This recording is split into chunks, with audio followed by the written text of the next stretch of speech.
થયું નથી।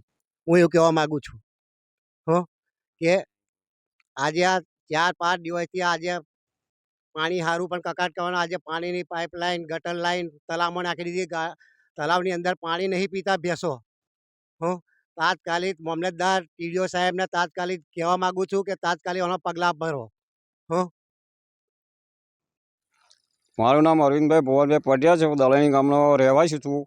એક મારી એવી સમસ્યા છે કે આ દલાણી ગામના ગૌચર સરકારી ગૌચરની અંદર જે આ દેખાય છે એ ઝાડો કાપીને આ ગામ પંચાયતે વેચી દીધેલો હોય તો એનું તાત્કાલિક ટીડીઓ હોય કે તલાટી હોય ઠરાવ વગર વેચેલો છે તો હું તાત્કાલિક કાર્યવાહી થવા મારે જરૂર છે। ગામ દલાણીનો હું વતની છું। મારું નામ અરવિંદભાઈ છે। આ બાવળ કોઈ નડતર રૂપ નથી તે છતાં કાપી લીધેલો છે અને આવા તો અનેક બાવળિયા કાપેલા છે। અમારથી આખા જંગલમાં ફરાય એવો કોઈ હિસાબ નથી કે અમે આ બધા એને સર્વે કરીએ અને આ બધા બતાવીએ। પરવાનગી કોઈ આપેલી છે નહીં। આ એક કોસ જતો હતો, આ કોસની બાજુમાં એમને હું ડરતો હતો આગળ પેલી કોટી હું ડરતી હતી। એવા અનેક બાવળિયાઓ છે આગળ કાપેલા અને આ બધું દેખાય જ છે। આ ગામ પંચાયતની સત્તાથી આ બધું થયું છે। હા, સરપંચને કહેવાથી વેચાયા છે, સરપંચ જ વેચ્યા। ગામના લોકોને મરી જાય એટલે લાકડું લેવા માટે બાવરીમાં આવવું પડે। અત્યારે કોઈની પાસે જમીન નથી હો અને એમાં લાકડું નથી, બાવરીથી કાપીને હરગાવવા પડે અને લગ્નમાં વાપરવાય પડે। અત્યારે તો એ આ લોકો આવ્યા તારના એવું કે બાવરીથી લાકડો નહીં તો લાકડો આ 250 બાવર કાપ્યા છે દેશી બાવર, તો બાવરનો હિસાબ ક્યાં છે?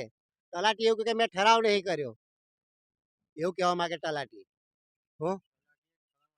તલાટીએ ઠરાવ આપ્યો નથી એટલે અમારે કાયદેસરની કાર્યવાહી મારે થવી જોઈએ હો।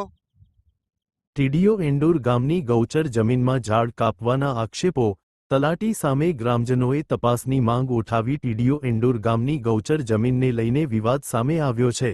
ગામના નાગરિક અરવિંદભાઈ ભવનભાઈ પગિયાળે આક્ષેપ કર્યો છે કે ગૌચર જમીનમાં અગાઉ મોટી સંખ્યામાં દેશી બાવળ અને કોડીના ઝાડો હતા, પરંતુ હાલ તે ઝાડો ગાયબ થઈ ગયા છે।